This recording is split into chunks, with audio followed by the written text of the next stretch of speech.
Hi, I'm Dan. Welcome to my new YouTube channel. I wanted to start this channel primarily because I'm an entrepreneur in the UK. I've just started the business middle of last year, and I've never really come across any what I think is really great content that is from an entrepreneur's perspective.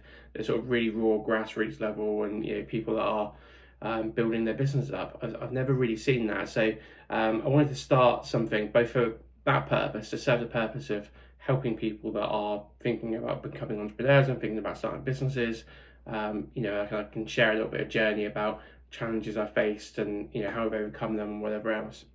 But also from my own perspective, because I think it's interesting to look back and to reflect on things that have gone really well and reflect on things that perhaps haven't gone well and what I've done about that, and that journey hopefully will resonate with people. So that's the idea behind the channel really, and what we're looking to do. And today's episode, the first episode, is all about my journey and why I decided to become an entrepreneur and why I decided to leave my, I guess, safe corporate job, if you like, and go and leap into the unknown and start a business. So I'll dive into that in a bit of detail. But before I do, I'll give you a bit of background to me. For those of you that are watching that don't know who I am and don't know what I'm about. So my name is Dan Bassett. I'm 37. I live in Devon, in the southwest of the UK. I've lived here most of my life. And my career journey has gone from I worked my sort of first proper job, if you like, as I worked for EDF Energy for almost 8 years. I worked for them pretty much straight from college. I had a couple of sort of small jobs. I worked in a kitchen for a while, and I did house removals for a while and stuff whilst I was trying to figure out what I wanted to do next. And I went and worked for EDF Energy, and I was quite lucky to get a role in their sort of major business department, which was obviously primarily B2B, and started off doing SME customer service, so looking after sort of their small, medium-sized businesses, making sure their accounts were billed on time. I was the first point of contact for a lot of people, for a lot of those types of businesses, for customer service if they had any issues or whatever. Understood and got to understand the energy market, and then sort of moved on to then looking after sort of more of their major business accounts, big water companies and such. And I always had, I guess, a passion for sort of sales and marketing and commercial and branding and things like that. So I was quite keen to go and move into that area. So eventually managed to badger the sort of the head of that department to give me a go, and then got offered a job. So I went and worked in the sales team in sort of an analyst type role. Did that for I think 3 years. I loved it. It was a really wonderful challenge. It was great from the perspective of somebody that had never gone to university and didn't really want to go to university, to sort of learn business from the ground up, if you like, to sort of learn customer service, learn sales, learn sort of how deals are put together, work to support some of the sort of more senior salespeople, and then really start to develop my own skill set. Being a big corporate company, opportunities are sort of few and far between. Actually, reflecting back on it, quite often what big companies like EDF Energy want is people with degrees and whatever else that they can then go and put in front of their big major clients. And when I was sort of in my early 20s and I was asking to be made a relationship manager and wanted to go and do the frontline sales job, whilst I think I had good skills and I had the passion to do it, they went with people that had these degrees and probably a little bit older and whatever else, and that actually, looking back on it, makes sense to me. At the time it didn't, but at the time it drove me to go, okay, well actually I'm going to go and do something else then, because I'm not going to sit here and wait until they're ready to promote me. I'm going to go and find a position. So I went to work for a much smaller company, a very much smaller company. So I went to work for a family business that was called the Purple Company, and they did sort of merchandise and branded uniforms and bits and pieces. And they actually had some pretty big clients. So I went to work for them, and so that was sort of my first real proper sales job. But being a sort of a smaller family-sized business, they were much more. It was much more sort of hands-on, so you didn't have a marketing department and a sales department and a customer service department. You sort of had to do it all, if you like. And my first job when I joined there was, this is your budget, this is the sectors we want you to point at. Go and figure out how you get aware in these sectors, grow go traction, and then start to drive sales in those areas. So that was my first taste, if you like, of marketing and sales sort of combining and and bumping out. And how does that all work? And it was fantastic, and I did that for 2 years. I was relatively successful at it. I enjoyed it. Great company to work for. But then I got to a point where I thought, how much higher can I go, really? Where can I go from here? So, and I was always interested in the tech sector. So then I went and worked for a couple of tech startups for a while, some of which sort of were relatively successful, others weren't, as is the way in the tech sector. But it sort of sparked something in me that actually tech, sales and marketing come out. That's what I really love, and that's what I think about, it's what I read about, it's what I spend my time on YouTube about, as that might be. So did that for a while, and eventually got a role working for a company which is called Marketing Source, that was in the process of being bought out by the Equinity Group. So the Equinity Group is a FTSE 250 listed digital service business. They do sort of financial services and other bits and pieces of a huge group. They do sort of shareholder platforms, pension management platforms, that type of stuff. They sort of manage stuff for the NHS and other bits and pieces. But I worked specifically for their digital side of their business that was buying out Marketing Source. Marketing Source was a data services business that was selling aggregated data and ways of cleaning and managing data better. So they bought that company, and one of the sort of subsidiary arms of the Marketing Source business was they sort of had a sort of incubator type of arm of their business that was sort of developing new ideas, one of which was a cybersecurity business. So I went and worked for Marketing Source for a while and did a sort of frontline sales job, if you like, helping to sort of generate leads and helping to drive awareness and sort of really bridging the gap between sort of sales and marketing. And then got given the opportunity to go and head up the cybersecurity, go to market side of the business. So they developed 2 pieces of technology for the cyber business. They wanted to take that out to market. How are we going to do that? And that was sort of, my baby, if you like, and loved it, absolutely loved it. Got to work and see the sort of goings on behind, a larger corporate machine, but still do that sort of on the ground, roll your sleeves up, down and dirty sort of sales and marketing stuff to try and work out, actually with very small budgets, how can we go and prove that this product has, there's a gap in the market for it. So did that for a while, loved it, worked with some fantastic people there. And then unfortunately, as is often the way with when big corporate businesses take over slightly smaller businesses, is they try to obviously bring that business in-house, reduce a lot of the costs. A lot of that cost was down to people, so there was lots of redundancies.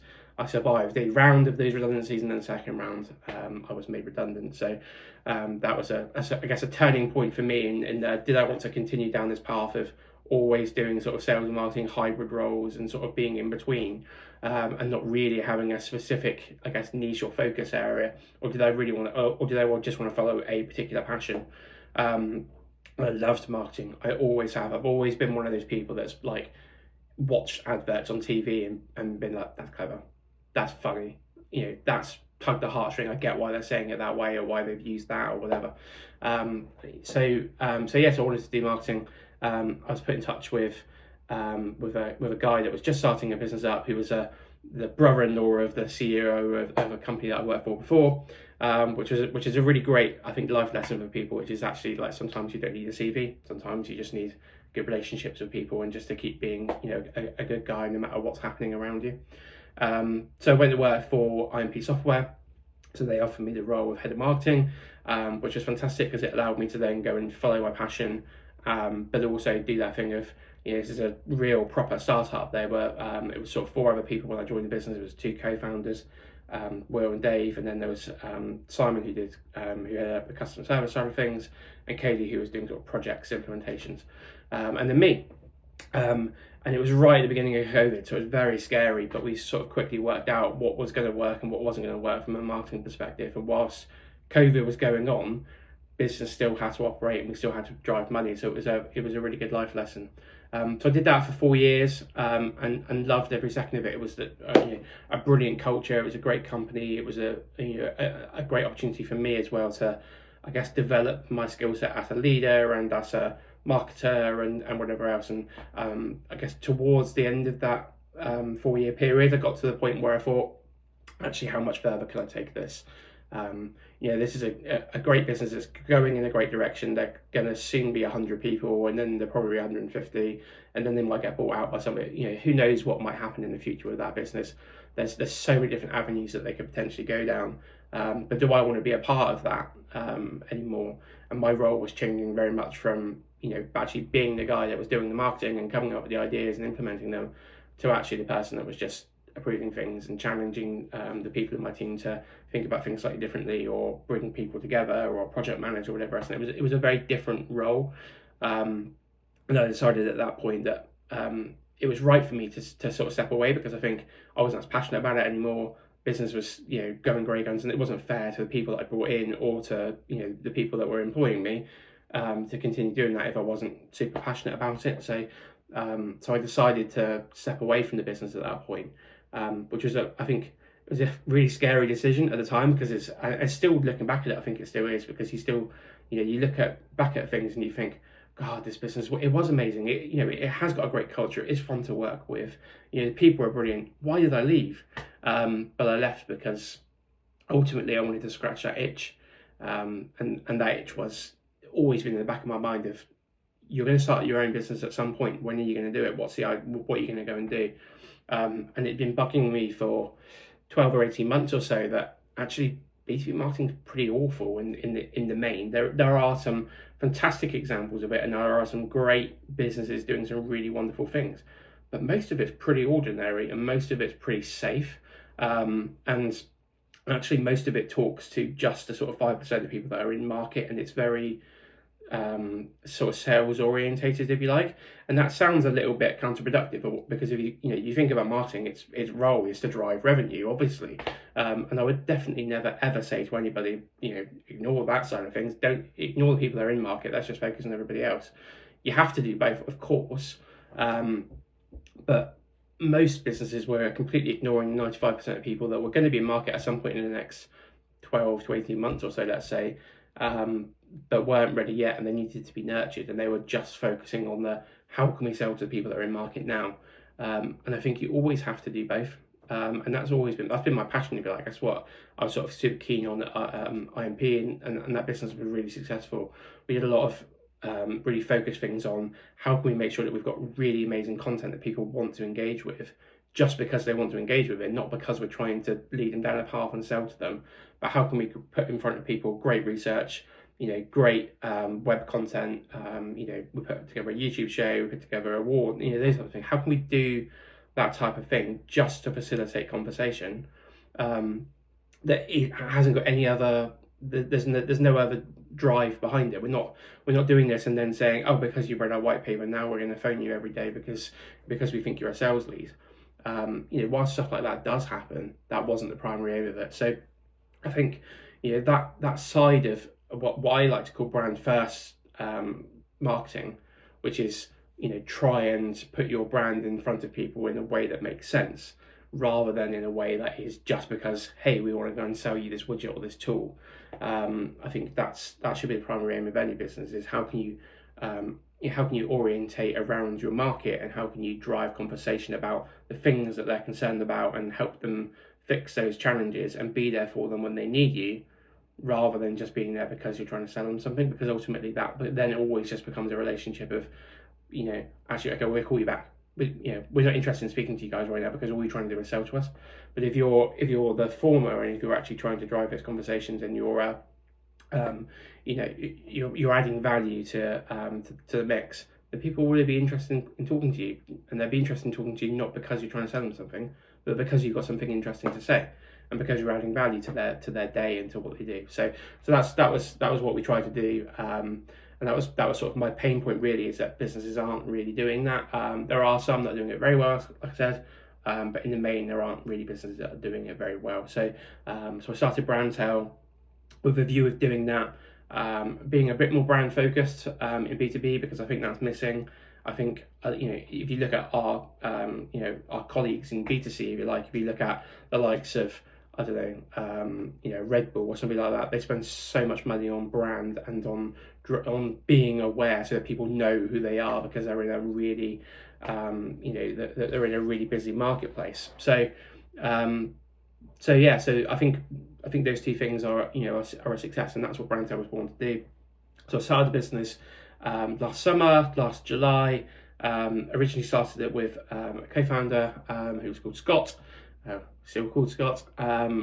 Scott joined the business, was fantastic. He's a really experienced marketer, got some really great ideas, and we did it for a couple of months. And then unfortunately he decided that it wasn't right for him at the moment. He had sort of other family priorities that he had to take care of, and yeah, unfortunately that meant that he left the business. So I was back at it alone. But over the last couple of months, we've been on a really exciting journey over sort of November, December, and sort of going into January, sort of rebranding the business, bringing in some really great people that are going to be a really a big focal point for the business moving forward. So we're in a really exciting place where I'm starting to develop the team, the proposition, the look and feel of the business, which I think has always been in the back of my mind and is now almost ready to share, which I'm really excited about. So so I brought on a guy called Simon Dodd, who is used to work for the RLA Group as their CEO, and he was part of TBWA as a partner there. So